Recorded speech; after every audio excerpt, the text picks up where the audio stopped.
我们在极梦的想象页，然后呢点击图片生成。这一次我们选择 4.1 模型啊 ，4.1 呢色彩饱和度偏高，然后呢比较写实。4.5 的话呢偏写意一点。选择好合适的比例之后呢，把前面的提示词复制粘贴进来。一定要强调一下 3D 立体微缩景观，这样就可以轻松得到非常好看的立方体的效果。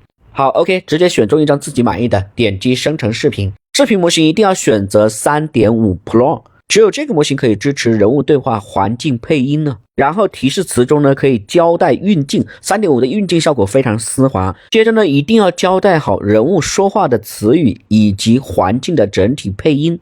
那这样就可以生成一个非常生动有趣的音画同步视频了。